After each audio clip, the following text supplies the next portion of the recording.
गायन की जो परंपरा है, वो कैसे चली और इसका क्या महत्व है? तो जुड़ने वाले सभी सदस्य का स्वागत, अभिनंदन। बने रहिएगा इस विशेष लाइव प्रसारण में। अगले 1 घंटे तक हम इस पे मंथन करेंगे कि हमारी जामानी संस्कृति सभ्यता के अंदर में जो गायन जो कहते हैं, क्या गायन गोत्र है या गायन वर्ग है? अगर है तो इसका क्या कार्य है और इनकी उत्पत्ति कैसे हुई? अ, अनेकों सवाल है जो हमारी जामानी संस्कृति सभ्यता में इनका बहुत गहरा प्रभाव भी है गायन का। तो क्या हकीकत में गायन गुरु महाराज ने अलग से वर्ग बना के दिया समाज को? कि भाई ये लोग तो गायन रहेंगे, ये थापन रहेंगे और आप सामान्य विष्णु रहेंगे। ऐसा कुछ गुरु महाराज ने वर्गीकरण का कार्य किया या नहीं किया? तो और आज क्या स्थिति है गायन की? क्या गायन जो कार्य कर रहे हैं, क्या वो कार्य और लोग भी कर सकते हैं? अगर कर सकते हैं तो फिर गायन क्या करेंगे? इसको लेकर भी कई बार पंचायत बैठ चुकी है। कई बार गायन वर्ग भी अ, अपना समाज बना रखा है और अपनी मीटिंगें करते हैं। कई प्रकार के आदेश जारी करते हैं, हम ये नहीं करेंगे, हम वो नहीं करेंगे। तो आखिर में ये सारा लोग कहते जाते हैं, करते जा रहे हैं। तो इस पे विचार करेंगे। तो जुड़ने वाले सभी सदस्य का स्वागत। इस वक़्त मेरे साथ में जो जुड़े हुए हैं वो सरला नयन, प्रेम जी कुमार, सुनीता जी जांगू, राधा जी पूनिया, जो इस वक़्त मेरे साथ लाइव जुड़े हुए हैं। और बाकी जो सदस्य है वो यूट्यूब चैनल पे इस प्रसारण को कभी भी सुन सकते हैं। अपने विचार है वो कमेंट बॉक्स में ज़रूर लिख सकते हैं। मैं आज दिन में देख रहा था, तो काफ़ी सदस्य का कमेंट आते हैं।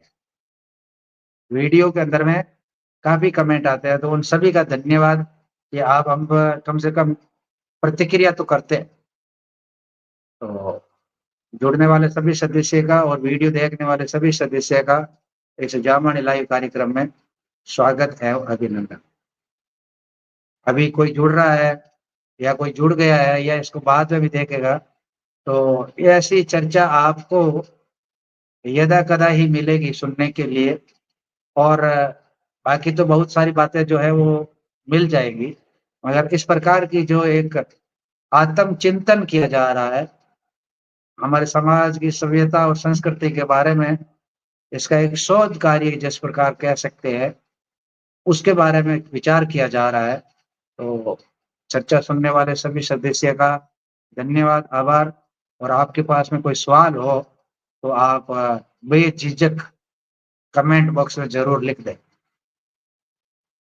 आपको जो भी मन में आए, जो जो बात अगर आपके मन में किसी प्रकार का कोई सवाल पैदा होता है, तो वो सवाल कमेंट बॉक्स में ज़रूर लिखें और इसके अलावा भी आप कभी भी इस चैनल को देखते हो, तो इसमें कई महत्वपूर्ण जानकारियाँ हैं, कई सारे वीडियोज़ हैं जो ऑलरेडी इस चैनल पर मौजूद है। तो उनको भी देखकर भी आप अपनी शंका का है वो समाधान खोज सकते हो। जी, बहुत-बहुत धन्यवाद। जी, प्रेम जी, राधा जी, सुनाओ राधा जी आज गायन के बारे में सुनाओ।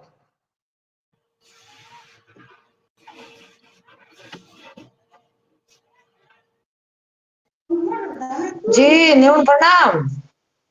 विष्णु भगवान गुरु महाराज ने सा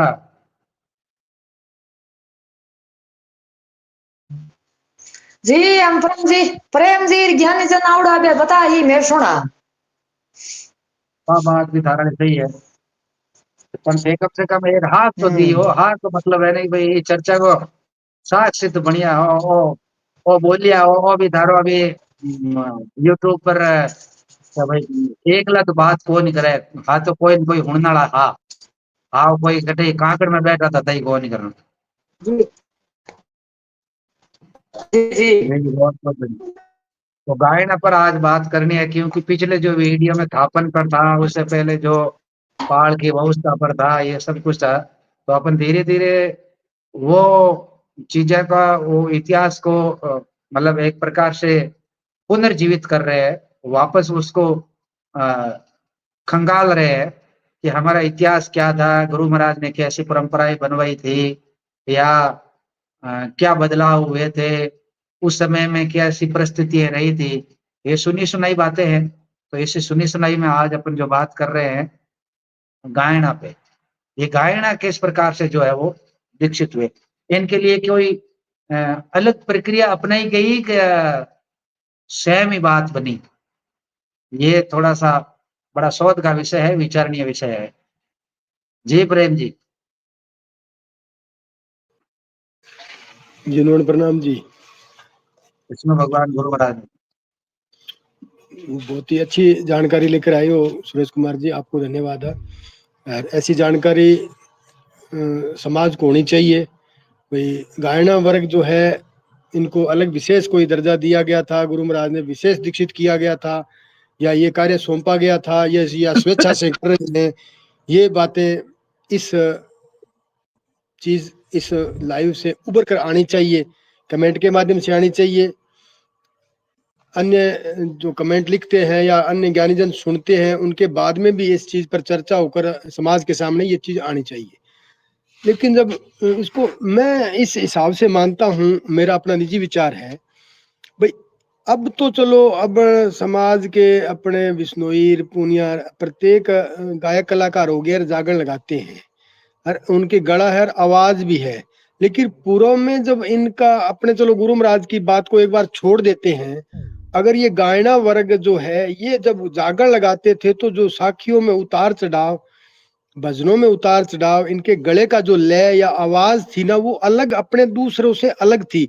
ये गुरु महाराज ने इनको प्रकृति के द्वारा या इनको जब अगर ये कार्य सौंपा गया तो इनकी आवाज हटकर ही थी। आवाज इनकी गाने के लिए मधुर और सभा को संबोधित करने के लिए संबोधन के शब्द इनके पास ऐसा कुछ इनके पास ये कलाकारी अलग से हटकर अपने समाज में विष्णु से अलग हटकर थी। लेकिन धीरे धीरे इन्होंने अपने इस वाणी को, इस चीज को या इस महत्व को छोड़ दिया है, तो ये अपने तरह ही हो गए हैं। न इनकी आवाज है, न ये प्रचार कर सकते हैं, और ये अपने जो समाज में दूसरे करते हैं वैसे ही है। तो गुरु महाराज से ये परंपरा इनकी गाने बजाने की चली आ रही है, तो ये इनको विशेष दर्जा था। ये गाने बजाने काम करते थे। वर्ष एक में जम्मू दराओ वन करोड़ वो चितलार, गुरु महाराज ने ऐसे कुछ भाई एक साल में आपको चाहे विलो जी ने कहा है भाई साल में एक बिश्नोई के घर में गृहस्थी में एक जागरण होना चाहिए, जिससे कि आने वाला बच्चा इस साल में नहीं अगले साल में जन्मा है और वो अगर वो समझदार हो गया तो वो उस जागरण से कुछ न कुछ हासिल करेगा। तो ये अपनी परंपरा रही है और परंपरा थी। और धीरे धीरे चलो ये साजबाजकार ये माध्यम आ गया है गाने बजाने का, टैप रिकॉर्डर, ये वीडियो और तो टेलीविजन का, उसके बाद में इसका थोड़ा सा चलन कम हुआ है। इनसे के माध्यम से अपने जानकारियां तो हासिल कर ही लेते हैं, प्रत्येक घर में टेलीविजन रेडियो और वगैरह है तो इससे सुनते हैं। वर्ष एक में जागरण लगाने वाला वो भी परंपरा तो कुछ कम हुई है, क्योंकि अगर वो कुछ लगाएंगे ये आयोजन बड़ा करेंगे वो महंगे भी होने लगे हैं। लेकिन इनका जो गले का जो उतार चढ़ाव लय जो ध्वनि थी ना, वो देखने लायक थी पहले तो। अब ये कुछ लोग ही गाने में है, बाकी तो अपने अन्य बिजनेस व्यापार में पड़ गए हैं। तो इनका अलग से गुरु महाराज ने किया था या नहीं किया था, वो अपने इतिहास को खंगालने से पता चलेगा, अन्य ज्ञानीजन या कमेंट के माध्यम से पता चलेगा। लेकिन इनकी जो गायना वर्ग है, इनकी जो गोत्र है वो अपनी दूसरी गोत्र में नहीं मिलती है। इनकी जो गायना वर्ग में है उन्हीं की गोत्र अलग है, तो उन्हीं में आपस में तो इनके शादी विवाह होते हैं। और कुछ चलो उपवाद के रूप में कुछ मानते हैं, कुछ बिश्नोई इनसे करते हैं, कोई ये बिश्नोई से करते हैं, वो अपवाद के रूप में। लेकिन परंपरा में जो चला आ रहा है ना, वो इनका अलग ही शादी विवाह है, आपस में एक दूसरे वो जात का बंधन नहीं है, वहां पर ये शादी विवाह करते हैं। लेकिन इनका जो गाने बजाने का विशेष कार्यक्रम था, पहले एक साथ में 5-5, 10-10 गायने एक गांव में प्रवेश करते थे। उस दिशा से बागड़ की तरह से हमारे गंगानगर एरिया में जो हरियाणा की या पंजाब की तरफ जाते थे, तो 10-10 गायने इकट्ठे जाते थे। और उस गांव में एक महीना तक 30-30 जागरण, 40-40 जागरण कंटिन्यू, आज किसके है अगले दिन किसके है अगले दिन उसे किसे, यानी 40 दिन लगातार जागरण उन पार्टियों के होते थे। तो ये परंपरा तो अपनी पहले रही है। और अब ये परंपरा ही तो अभी धीरे धीरे इतना गांव में एक जागरण हो गया तो क्या ठीक है जी, वो सभी सुन लिया और यही यार वो कल वाले गाए थे वो ही आज गाएंगे, क्योंकि इनके पास अलग विशेष कुछ नहीं है। तो ये अपनी धारणा हो गई, लेकिन इन्होंने अपने प्रयास करते रहे हैं और अपने लगाना जागरण लगाना कम कर दिया है, या इनको जो अब ठीक आर्थिक हिसाब से इनको पैसे का जो ठीक है आने जाने का जो व्यय पड़ता है वो इनके पूरा नहीं होता है, तो ये अलग है बात है। ये गांव में जागते थे तो इनका अलग हिसाब होता था। अब ये गायने आए हैं तो जागरण का इनका नींदे लगते थे, जागरण के लिए बुलाए जाते थे, और ये इस चीज को स्वेच्छा से बड़े सम्मान से उसको एक्सेप्ट करते थे। लेकिन अब तो एक्सेप्ट ही नहीं करते हैं। इनका भी कुछ थोड़ा सा असर पड़ा है, भी हम गायना है जरूर, लेकिन वो बात नहीं है।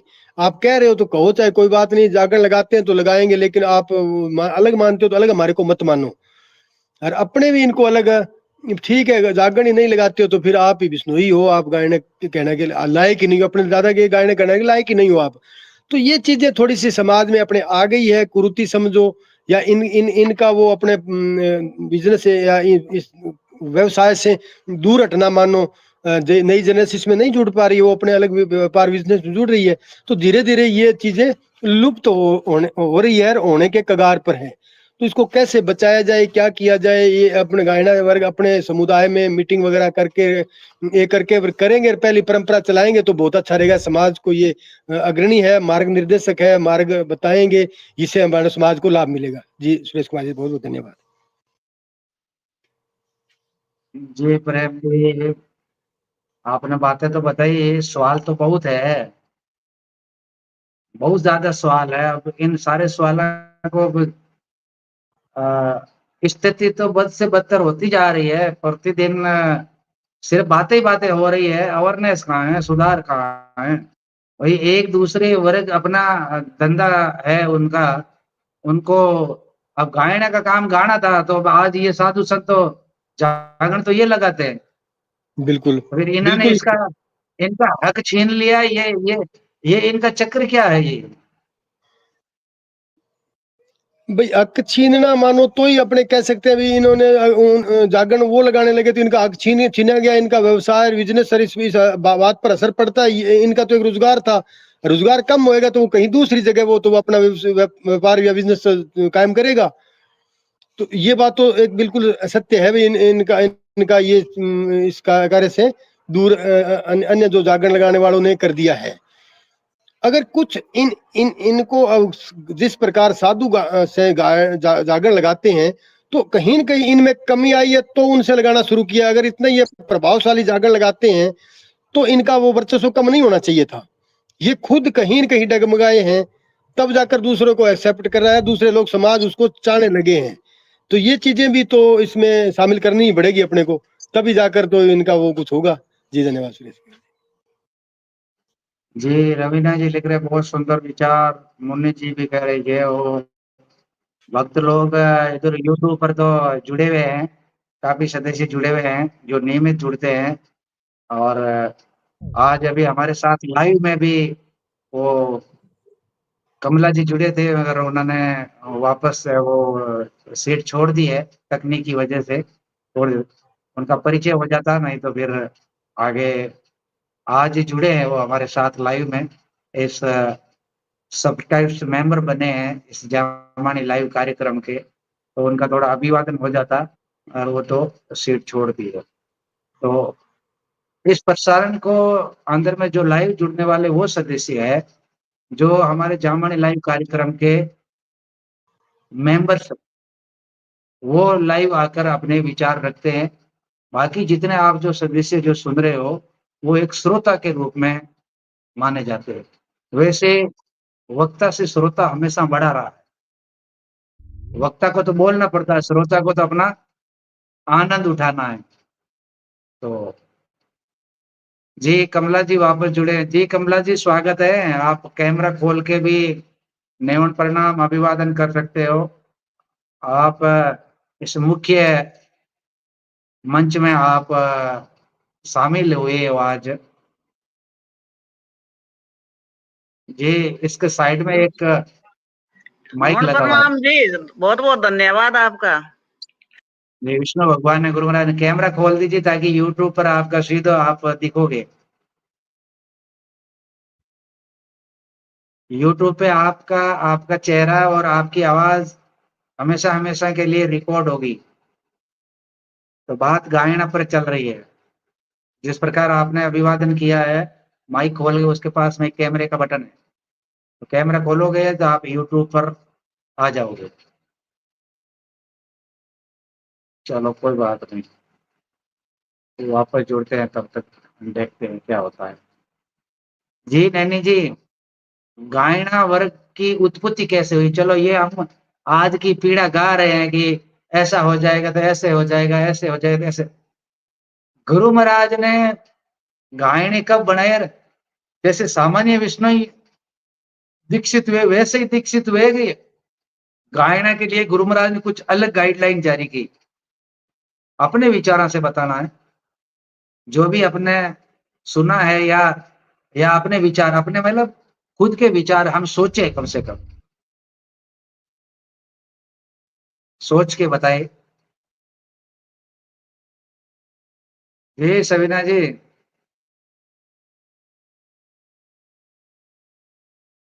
गायना वर्ग का इतिहास आज इतिहास के पन्ने में अपन पढ़ रहे हैं, सुन रहे हैं, सुना रहे हैं। गायना वर्ग है या गोत्र है, और गायना की जो है वो किस प्रकार से, क्या गुरु महाराज ने इनको अलग कैटेगरी में रखा, या इनको दीक्षित करने के लिए भी कुछ अलग से व्यवस्था की गुरु महाराज ने? इनके बारे में कितना जानते हैं हम? गायना तो कोई आके बताता नहीं है, और बता भी देगा तो हम स्वीकार भी नहीं करेंगे। तो इसकी सच्चाई जानने के लिए हमें आगे आना पड़ेगा,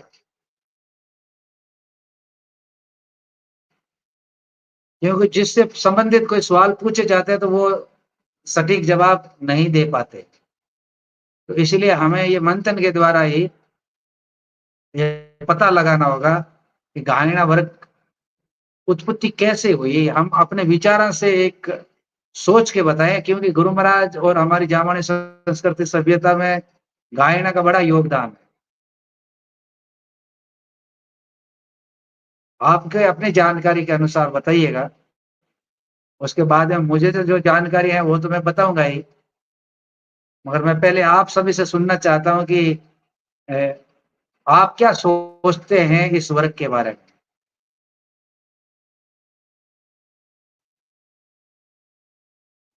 जी सुनीता जी, मेरी आवाज तो आप सबको बराबर आ रही है ना? बिल्कुल, विष्णु आवाज भगवान आपकी ने आवाज गुरु क्लियर आ रही है। महाराज ने क्लियर आ रही, वाह। सरला बोल के सरला सब ठा पड़े। जी जी।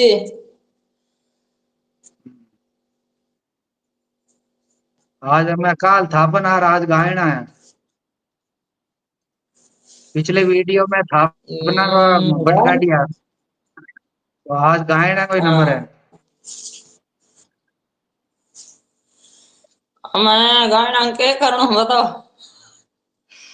गायना वो कहना है कि गायना ने गुरु महाराज अलग प्रकार नो मतलब धोखेबाज है, पर्चिया के आमने भेड़ा ही भेड़ा भेड़ में यो काम हुयो।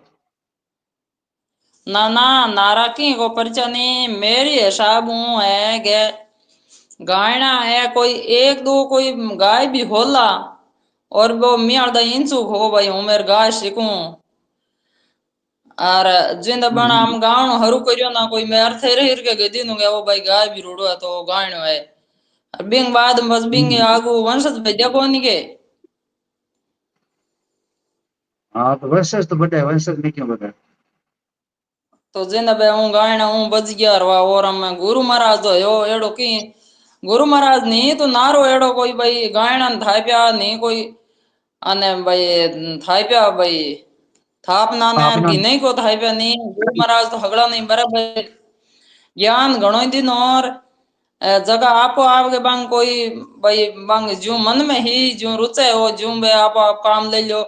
कोई विष्णु बन गया, कोई थापन बनया, कोई गायना बनया, कोई बे हागी में रह गया, कोई जाट ही रह गया, कोई बे चमार ही रह गया, कोई बे आप जगो धंधो करे आज जो में रह गया, और कोई हा जगह में भी भाई बंद विष्णु बनना है तो बे विष्णु बन गया, और कोई हाई भंगी बे सब ज्यों गुरु महाराज तो हगड़ा ने हागी ज्ञान देनो भी मो कई तो उजला भैया खड़गा नारियल बन गया और कई आप काम को शो को तो बेबी हागी काम में ही रहा ना बेबी भाई बिंग में ही रह गया कैटेगरी में भाई यूं में तो वही हम मावे यार और आगू ज्ञानी जन बतावे जी बहुत बहुत धन्यवाद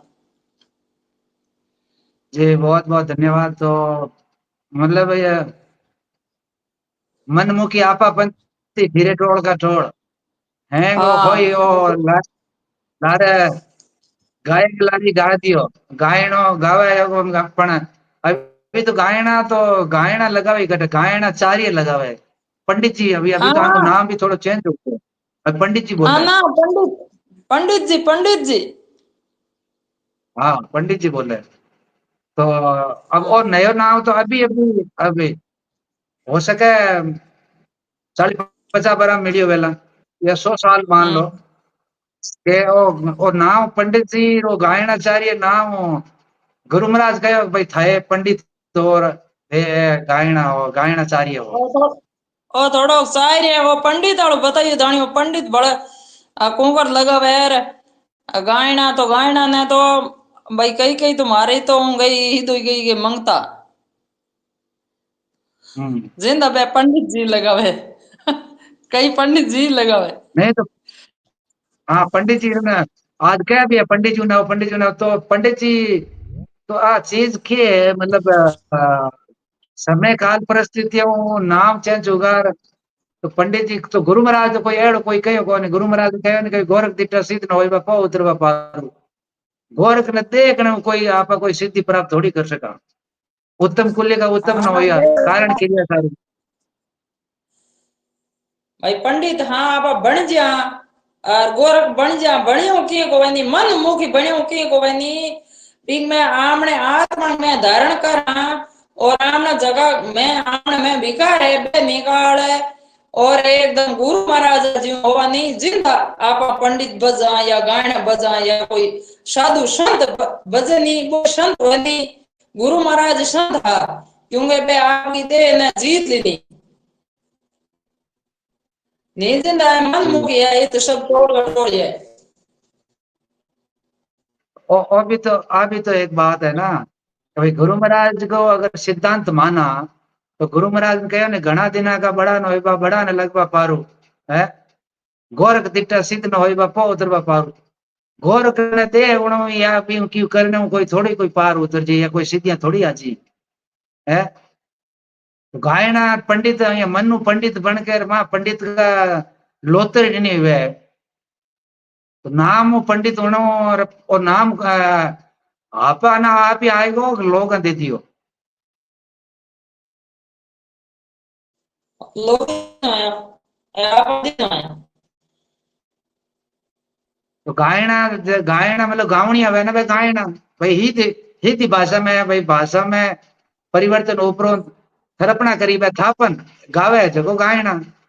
अब मैं आपने बता दूं एक और लॉजिक इनमें कितनी जाता है वो वर्णन आवे जो इतिहास में गायना में कितनी गोत्र है वह आप सुन लो। गुरु महाराज वाण्या ही हा हेट हा है यानी तो बे कई हेट रह सब गया कई हेट गए अरे जी पूर्विया बढ़िया पूर्विया बढ़िया बेड़ा रलिया घना रलिया पण आज के जमाने में तो 50-60 जा गोत्रार ऐ चले इंग अलावा तो की है ही कौन कहीं को पतो ही कौन है कोई आता नहीं पता नहीं।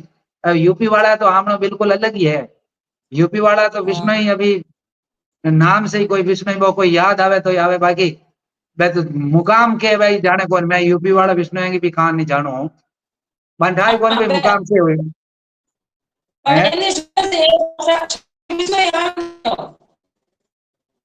है हाँ हाँ वसाख से जुड़ी है ना वसाख से तो मैं 1 मिनट फोन कट रहा सरला जी मैं 1 मिनट माइक बंद करो मैं वो बताऊं गायन में गोत्र कौन कौन सी है जो साहित्य के अंदर में वर्णित है यानी साहित्य में उल्लेखित है जो हमारा जामाने जम सार बोल दो जम सागर बोल दो जाम्बा पुराण बोल दो या और कोई भी साहित्य है जिनको भी लेखन कार्य करियो है बींगमा आंगो भी वर्णन मिले के गायन के अंदर में आ गोत्र है। कौन सी के बागड़िया, बांगड़वा, चौवान, चौवाणद, लठियाल, सीवल, सियोल, सीवर, गुजर, गोड़, बावरा, अग्रवाल, दड़क, तमर, तिवड़, पवार, कुआरड, सोडा, पंडवाड़िया, पावड़ियाड, सुतार, ए तो है इंगमा। बाकी सुतारा की गोतर है भी कल बात करा। सुतार कुकरू या इंग लिए कल बात करेंगे अगले वीडियो में। पिछले वीडियो में आपने थापना के सुना, आज है गायना की बात। तो ये वीडियो बहुत खास है। ऐसी चर्चा और ऐसे वीडियो आपको खोजने पर भी नहीं मिलेंगे। तो बहुत बहुत धन्यवाद जी। नैनी जी, शवीना जी, अब आप ही बताइए। मैंने तो आपको अपन प्रमाण पर बात कर रहे हैं, ऐसा प्रमाण मिल रहा है हमारे साहित्य में। तो कुछ तो सच्चाई होगी, तभी तो साहित्य में इनका उल्लेखित है। इनकी ये गोत्र है, इनका नाम, इनमें पंडित जी नाम नहीं है कहीं पर भी साहित्य में, क्या भाई पंडित है। पंडित तो हम अपने से ही कह रहे हैं।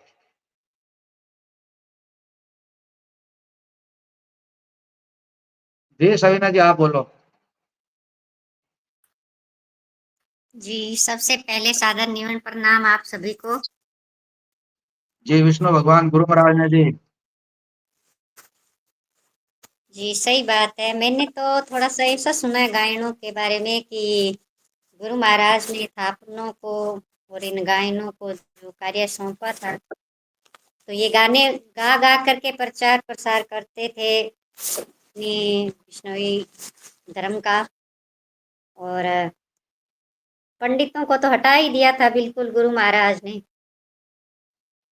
तो कहा करते हैं कि गुरु महाराज ने गायनों को, थापनों को जो सारे कार्य जो सौंपे थे कि भी आपको चढ़ूपाल मृत्यु के पश्चात जो भी क्रिया अपनी होती है, अपने अपने धर्मों की होती है, सबकी क्रिया तो सभी करनी पड़ती है। तो ये सारा जो कार्य था ये पहले पंडित ही तो करते थे और कोई करता भी नहीं था। और विष्णोई से पहले हम भी चाहे जाट थे, राजपूत थे, जो भी हमारी जाति थी, तो आज जो दूसरी जाति के लोग करते हैं वो ही हम करते थे पहले। तो गुरु महाराज ने हमको ज्ञान दिया, हमने ज्ञान माना, उनका ज्ञान सुना, विचार किया, तो फिर हम सम्मिलित हुए। गुरु महाराज की ने जो अपने को एक अलग राह दिखाई थी, उस राह में हम भी शामिल हुए। तो गुरु महाराज ने सारी चीज़ें ही हटा दी जो अपन पहले जो भी क्रियाएं थी, आज भी जो अलग अलग जातों में अपने अपने होते हैं, सभी पंडित ही होते हैं, वो तो पंडित ही बोलते हैं, पंडित ही उनके कार्य करते हैं। चाहे कोई भी जात गोत्र हो, कोई भी जाति हो, सभी में करते ही हैं अपने अपने कार्य। तो शादी के करते हैं, सब पंडित ये करते हैं उनके। और पंडितों के भी पंडित होते हैं अलग से, जो उनके शादियां करते हैं और मरणोपरांत जो भी कार्य होता है उनके, वो सब पंडितों में भी एक पंडित और होते हैं, पंडितों के भी कार्य वो पंडित करते हैं। तो ये चीज़ें, ये व्यवस्था कब से चली, किसने बनाई, लेकिन हमारे गुरु महाराज की अगर हम माने तो गुरु महाराज ने पंडितों को बिल्कुल हटा दिया था, क्योंकि पंडित उस वक्त काफ़ी पाखंड में फंसे हुए थे। तो इन सब चीज़ों से गुरु महाराज ने जो भी पाखंड था, जो भी गलत चीज़ें थी, उन सब को, समाज में जो कुरीतियाँ थी उनको मिटाया था गुरु महाराज ने, और सच्चाई बताई थी कि ये सच है और आप ऐसे ऐसे ये कार्य करो।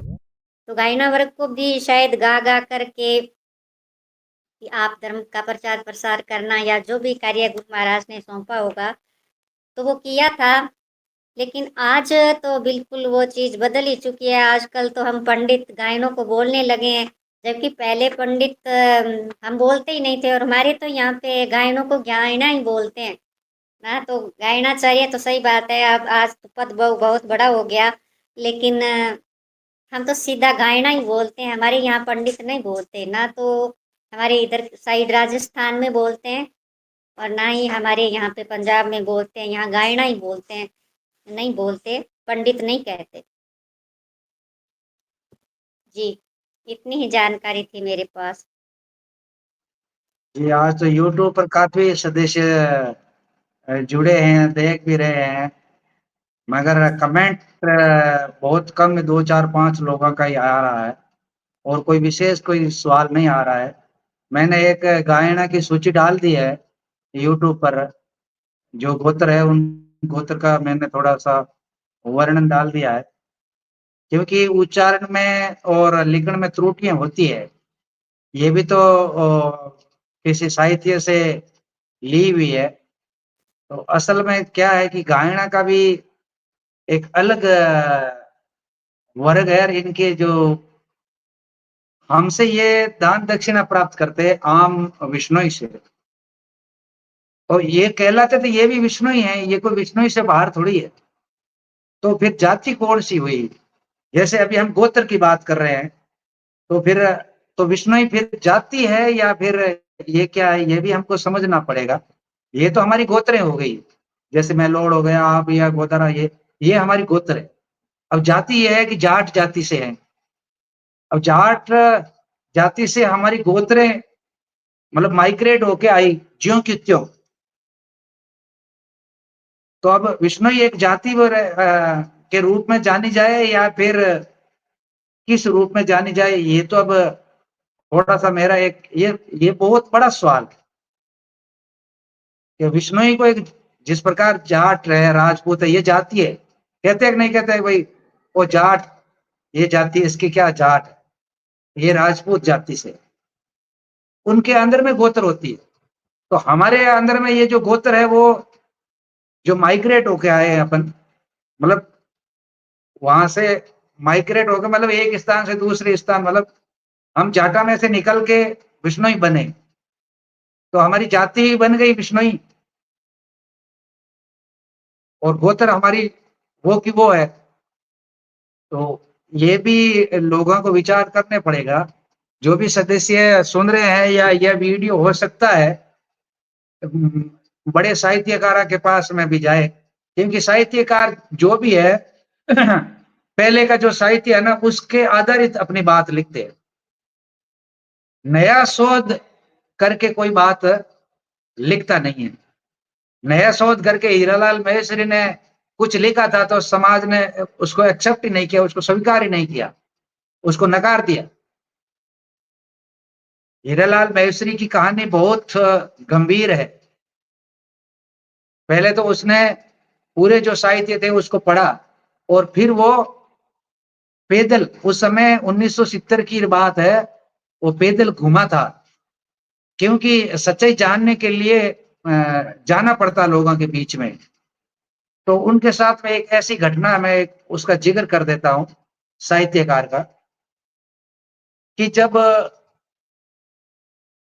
वो शोध कार्य में लगे हुए थे हीरालाल महेश्वरी, यहाँ ब्यावर इस साइड के ही थे यहीं के, और जब किसी वहीं पर ठहरे हुए थे, पानी नहीं होता था तो वो प्यासे भी थे, तो किसी घर में वो ठहरे हुए थे, विश्नोई के घर में ठहरे हुए थे। तो उतने में कोई बच्चा है वो बाहर से आया, तो उसके घर वाला ने बोला कि इसको छांटा दो, छांटा दो, छांटा दो। मतलब घर में आने से पहले फड़ा, पहले कच्चे घर हुआ करते थे, तो फड़ा जिसको बोलते अपन, बाढ़ होती थी फड़ा, उसको वो अपन तो अभी तो साला सब कुछ चल रहा है, ऐसा कुछ भी नहीं है, सब कुछ बाकी पहले कोई कहीं पर भी जाकर आता, घर में आता था तो पानी का छांटा लगा के फिर अपने घर की दहलीज पे कदम रखते थे। ऐसी हमारी व्यवस्था थी। तो हीरालाल महेश्वरी ने इस पे भी बड़ा अचरज हुआ उसको भी कि ये छांटा वाला ये जो चल रहा है वो किससे? गायना के घर से भी कोई विष्णु आएगा तो भी उसको छांटा। तो फिर विष्णु के अंदर में भी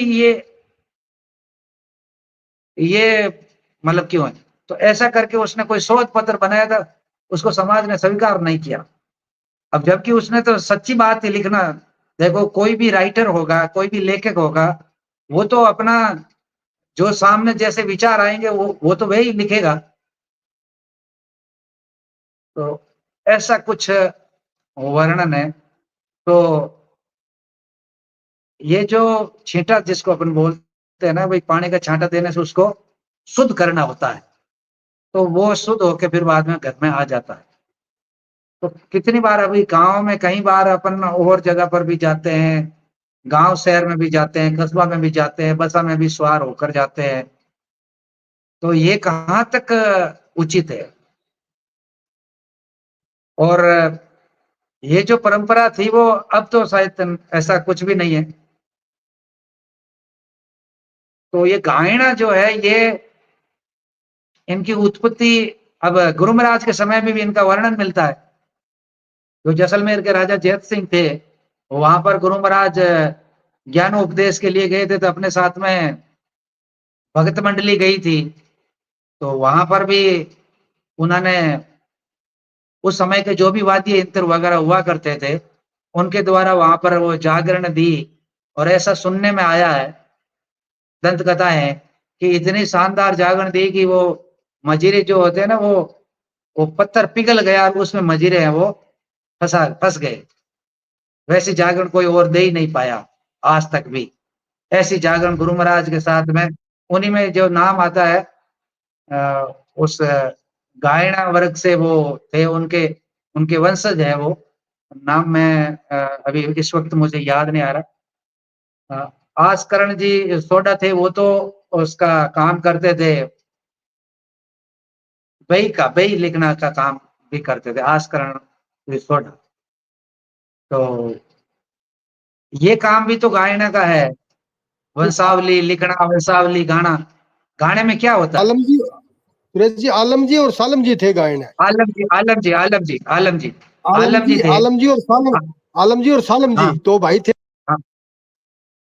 तो वो इतने मशहूर हुए थे। अब वो मजीरा उसमें समा गए, या फिर वो बड़े कवि थे श्रेष्ठ, ये बात तो कहाँ तक ठीक है। मगर ये पत्थर पिघल जाना, ये तो मेरे को लगता है कि ये तो बन-बनाई बातें हैं। बाकी आज भी कई बार कोई अच्छी संगत होती है तो कहता नहीं, वाह वाह भाई क्या बात है, आज तो अमृत बरसे। तो हकीकत में क्या हम अपन अमृत बरसते कोई देखते हैं? मगर एक अनुभव, एक आनंद की अनुभूति होती है, तब ये चीजें हैं वो मतलब एक उपाधि मिल जाती है। तो ये हुआ तो ऐसा ही था, मगर वो बात तब आता में, जैसे अभी गायना जो है नाम, ये नाम कैसे चला? इनका जो नामकरण सुरेश हुआ, जी, कोई इसमें थोड़ा सा और मैं जोड़ना चाहता हूँ आपकी बात के अंदर ही। भाई वो आलम जी और सालम जी ने वो जो मंजीरे वहां पर रखे थे, वो पत्थर पिघल गया था उसमें रखे थे, तो वो अभी तक रुपए पड़े हैं। और उसमें उन्होंने एक ये शब्द कहा था कि हमारे से ऊपर पहुंचने वाला कोई कवि आएगा, गाने वाला आवाज में, धुन में मंत्रमुग्ध करने वाला आएगा, तो ये पत्थर पिघलेगा तो वो निकाल पाएगा। ये उनकी वर्डिंग, मतलब हमने सुनी है भाई, ऐसा उसने वर्डिंग बोली थी कि हमने ये रख दिए हैं और ये पत्थर वापस ठोस हो गया, जो हमसे ऊपर पहुंचने वाला पुगा हुआ कोई आएगा, कवि ना गाने वाला, वो इनको निकाल पाएगा।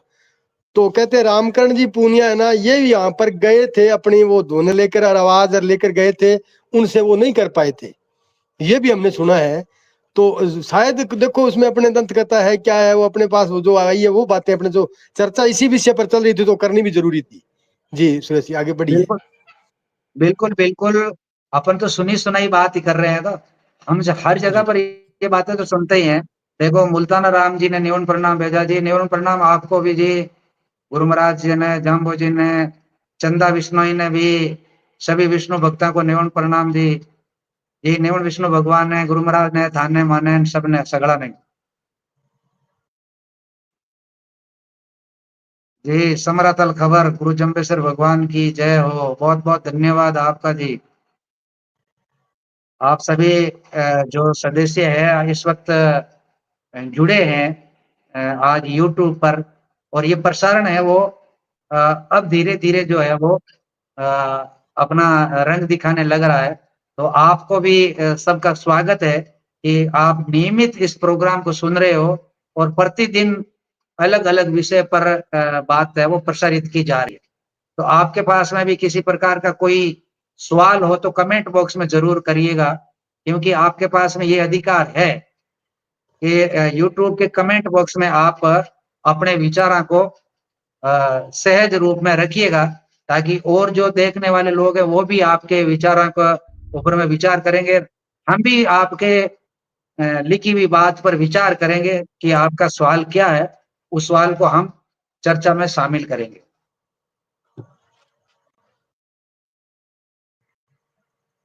जी, गुरु महाराज के समय भी गायना थे, बिल्कुल सही बात लिख रहे हैं मुल्ताना राम जी की गायना, सालों से गायना थे।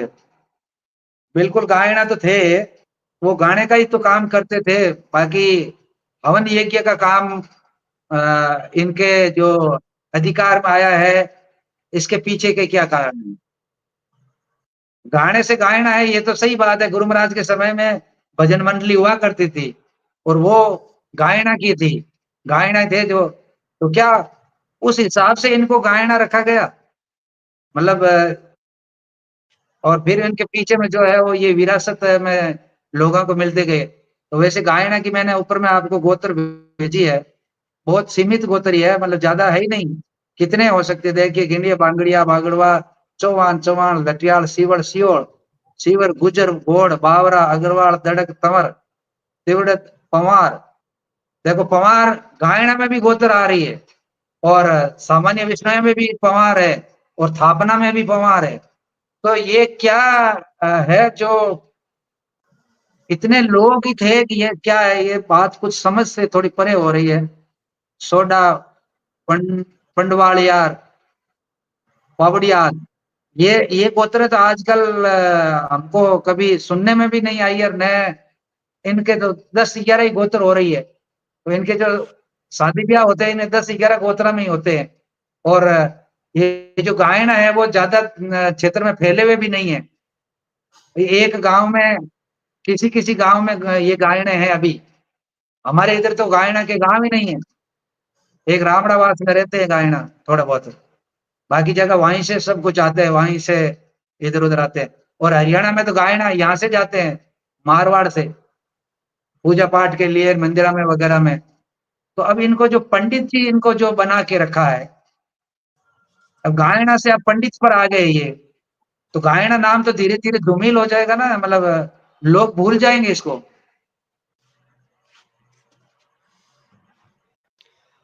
जी जी सुरेश जी, ऐसा है कि जो जो गोड़ है ना, जात इनमें गायनों में गोड़ है, गोड़ ब्राह्मणों में, पंडितों में, जो पंडित जो जाटों के, जो अन्य पंडित मानते हैं अपने अपने गायनों से अलावा पंडित होते हैं दूसरी जाति के, तो उनमें उनमें गोड़ है। और वो पंडित थे तो उनमें से कोई गुरु महाराज ने दीक्षित करके और इनमें शामिल किया, तो वो गोड़ के गोत्र तो गुरु महाराज में कन्वर्ट की नहीं थी, तो वो गोड़ के सीधे गायना में परिवर्तन किए। गोड़ तो उनकी जाति है ही, गोत्र है। तो इस प्रकार ये जो गुरु महाराज ने इनको दीक्षित किया था, तो उस समय ये पूर्व में ही कोई पंडित या कोई स्वामी या कोई ऐसे कोई धर्माचार्य जो श्रेणी से थे, उनको अपने सीधा गायना वर्ग देकर इनको गाने के लिए वो वर्ग दे दिया। तो ये पूर्व में खेती नहीं करते थे, गाने बजाने का काम करते थे, उनको दीक्षित करके धर्म में और गायना लगा दिया। जैसे गोड़ तो ब्राह्मणों में आ रहे हैं, ब्राह्मण जो जाटा ब्राह्मण बोलते हैं ना अपने पंडित, उनमें गोड़ है, और गोड़ अपनी इन गायनों में भी गोड़ जाति गोत्राई है। तो इस हिसाब से इनकी उत्पत्ति भाई पूर्व में ये गाने बजाने वाला ही, अब दीक्षित होने से पूर्व में गाने बजाने वाले ही थे, तो उनको दीक्षित करके और अपने जैसे जैसा का जैसा शामिल इसमें कर लिया और उनको गाने बजाने का काम कर दिया और गायना कह दिया। पंडित हमारे एरिया पंडित नहीं कहते हैं, तो पंडित कहते हैं तो वो दूसरे पंडित शर्मा होते हैं ना, जो जाति से शर्मा होती है, उनको पंडित कहते हैं अपने। हम केवल इनको गायना ही कहते हैं यार, गायना का संबोधन से बोलते हैं, गायने पंडित नहीं करते हैं। पंडित हमारी इधर कोई संबोधन में इनका शब्द नहीं होता है, वो आपकी उधर ही है पंडित। अब कहने लगे, और पहले तो पंडित तो कहते नहीं थे इनको, अब कहने लगे ये अपने मानने में लगे भाई हम पंडित हैं। जी सुरेश जी, ये पंडित भी कहते हैं, पंडितायन भी कहते हैं। इनके जो होती है ना, तो जी पंडित जी आओ, पंडित जी आओ। तो ये पंडित जी जो शब्द आया है, ये तो अब धीरे धीरे ये जो है इससे अंकुरित हुआ है ये हाँ तो जी, अब अंकुरित धीरे हुआ है। धीरे तो मतलब अब ये अंकुरित हो रहा है। तो गायना परंपरा और गायना के जो मूल कार्य है, उससे तो ये संबंध खत्म हो जाएंगे और बिल्कुल गायना नाम एक फिर अभिशाप बन के रह जाएगा। जी। तो अब हम यहाँ बात करते हैं गुरु महाराज की, तो गुरु महाराज के समय में गायना थे या नहीं थे इसका कोई हमारे पास प्रमाण तो विशेष जोर शोर से है नहीं पुख्ता। अब वो उस समय परिस्थितियां ये थी कि जो गुरु महाराज के साथ में चलते थे, कोई गुरु महाराज ने कोई बांटा तो था नहीं भाई इनको अलग से ज्ञान दिया, साधारण विष्णु को अलग से दिया, इनके लिए क्रियाक्रम अलग बताए, साधारण विष्णु को अलग बताए। ऐसा तो कुछ गुरु महाराज ने विभाजन तो किया नहीं किसी का। क्या कोई विभाजन किया क्या? सेम क्रिया थी, जो ये करते थे वही हमको करना है और जो हम करते वही इनको करना होती है। मोक्ष तो तभी मिलेगा ना, मोक्ष तो सबको चाहिए ना। क्या गायना को मोक्ष नहीं चाहिए? क्या गायना होने से उनका सारा कार्यक्रम हो गया पूरा, उनके क्रियाक्रम उनके भी होते हैं। तो फिर ये ये ये जो एक ढांचा जो है, इस ढांचे को अगर अपन गहराई में जाते हैं ना, तब सारी बातें थोड़ी सी खोखली लगती है, थोड़ी सी मतलब थोती लगती है। सिर्फ एक व्यवस्था को बनाए रखने के लिए ये इनको थोड़ा सा अधिकार है, बाकी असल काम तो गुरु महाराज की ज्ञान से ही होगा। नैया पार तो गुरु महाराज के वास्तविक तत्व ज्ञान की प्राप्ति से ही पार लगने वाली है। जी सवीना जी। जी घोड़ में भी जोड़ है, पप्पा राम जी लिख रहे हैं।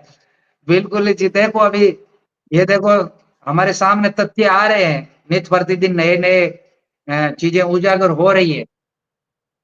तो है ना ये चर्चा खास, पूरे समाज को इस पे चिंतन करना चाहिए नहीं चाहिए? इस वीडियो को जो भी देखेगा सदस्य है, उनको विचार करने चाहिए नहीं करने चाहिए? ऐसी चर्चा आपको कहाँ सुनने को मिलेगी, मुझे ये बताइए।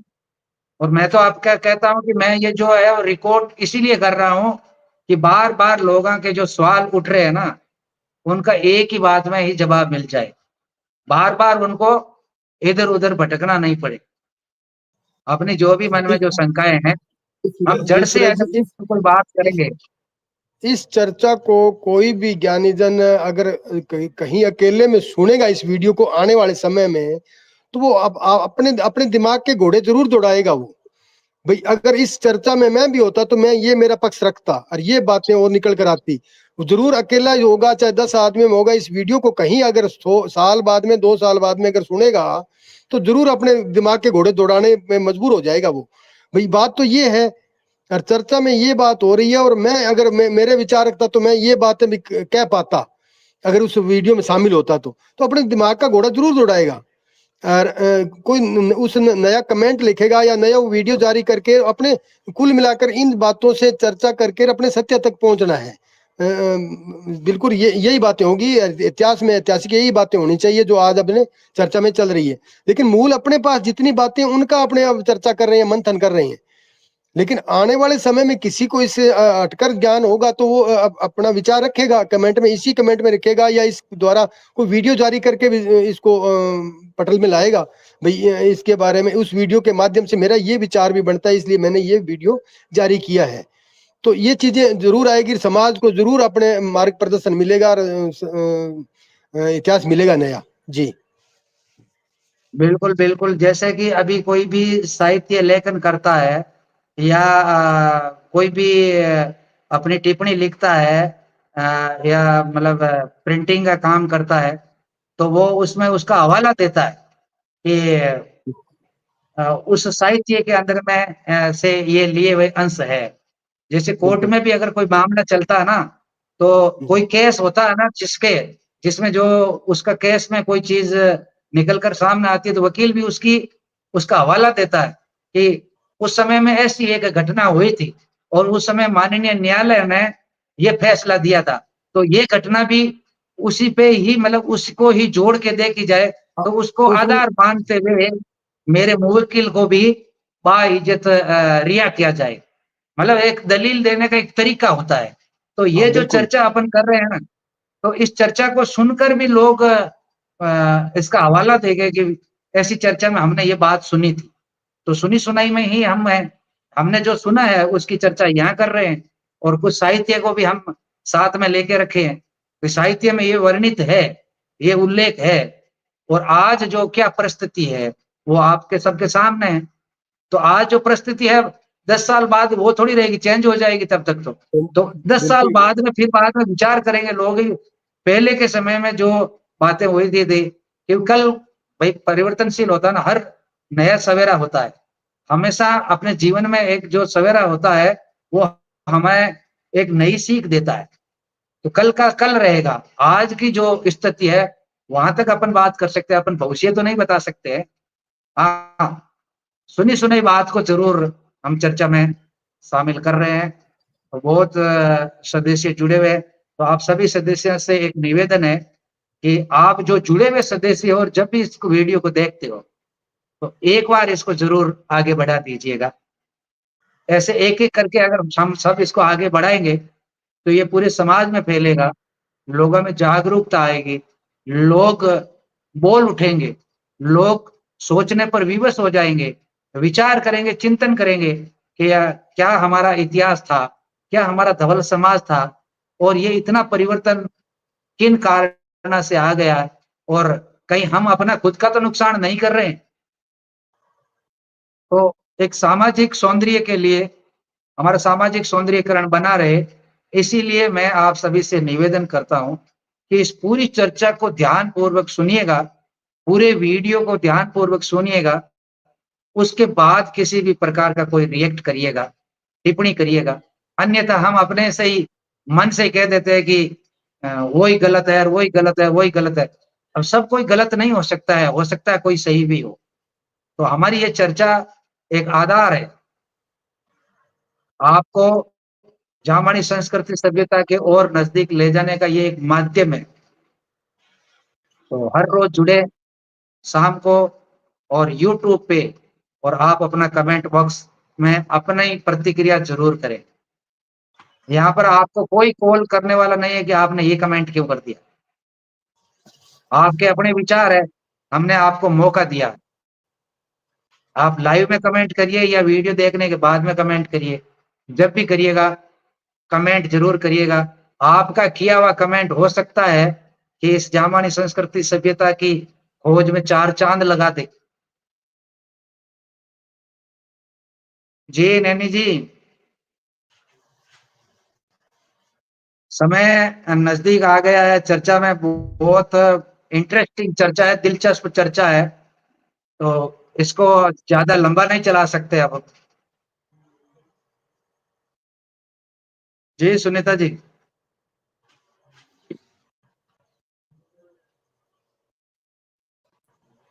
जी लाइव चर्चा में जुड़े हुए सभी विष्णु भक्तों को निवन प्रणाम जी। विष्णु भगवान गुरु महाराज ने जी। जी सर धन्यवाद था। जी, जी। नई नई जानकारी रोज प्रदान करो। तो गायना की गोत्र के बारे में पता लगा और गायना की उत्पत्ति ये तो अभी मतलब पूरे रहस्य पर अभी पर्दा नहीं उठा है। फिर भी चलो कोई बात नहीं, कुछ हलचल तो हुई। हाँ जी बिल्कुल। जी। जी, सवीना जी आप बोलिए।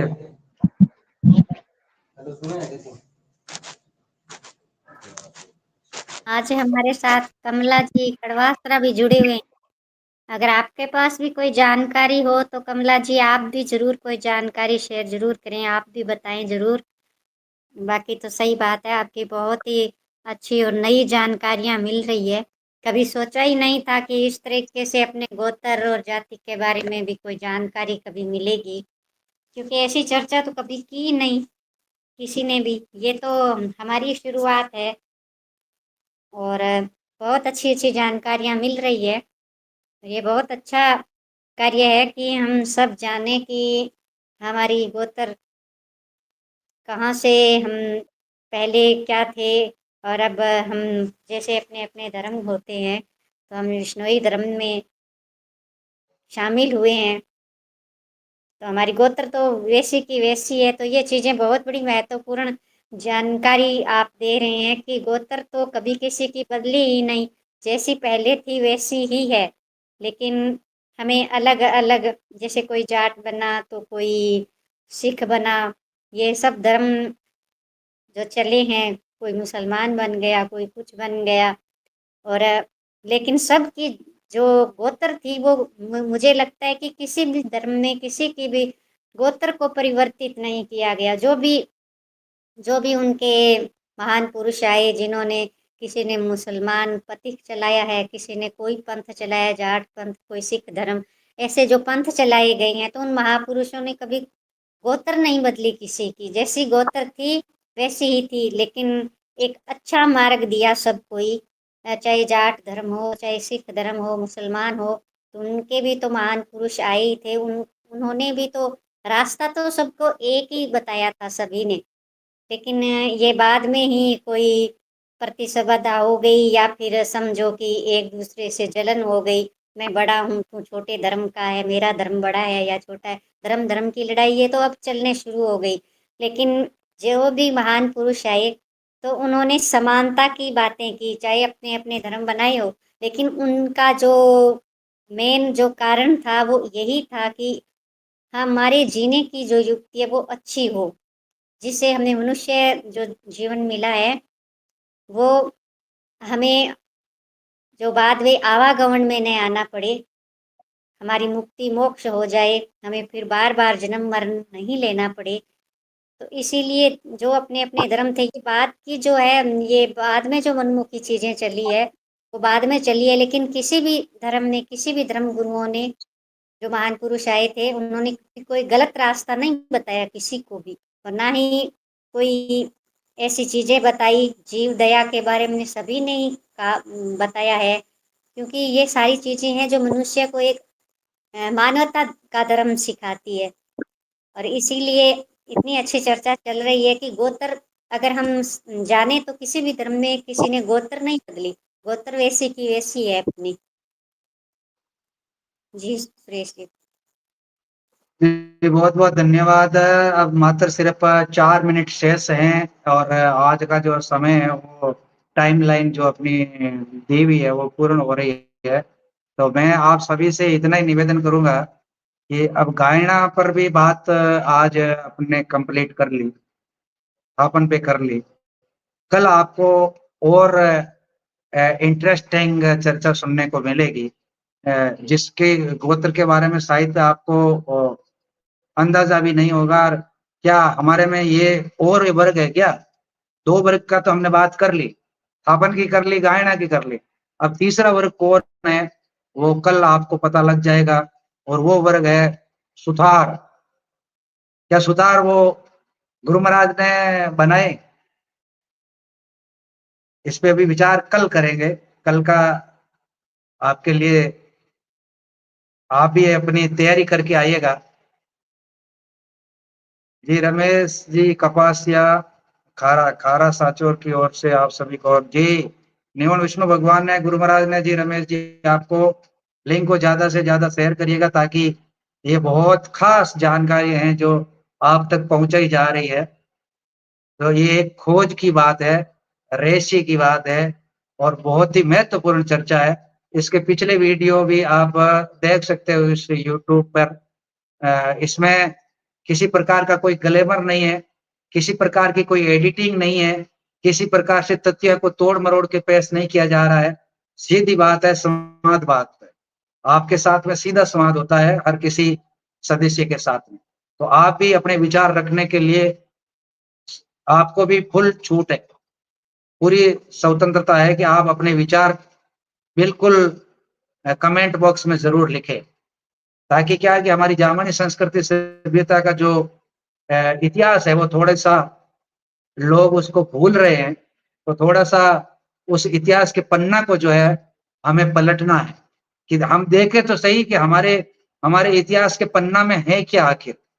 तो आज के इतिहास के इस पन्ने में गायना वर्ग पे बात हुई है। कल और जो वर्ग है उन पे बात होगी, गुरु महाराज की शब्दवाणी पर बात होगी। शब्दवाणी का इतिहास भी मैंने आपको इसी यूट्यूब चैनल पर बताया है, कलश का भी बताया है। तो हम कलश पर अभी चल रहे हैं। कलश में क्या गुरु महाराज के समय में क्या परिस्थितियां रही, कितने विष्णुई बने, इन सारी चर्चा जो है वो कंटिन्यू आप इस यूट्यूब पर चैनल पर सुन रहे हो और सुनते रहोगे।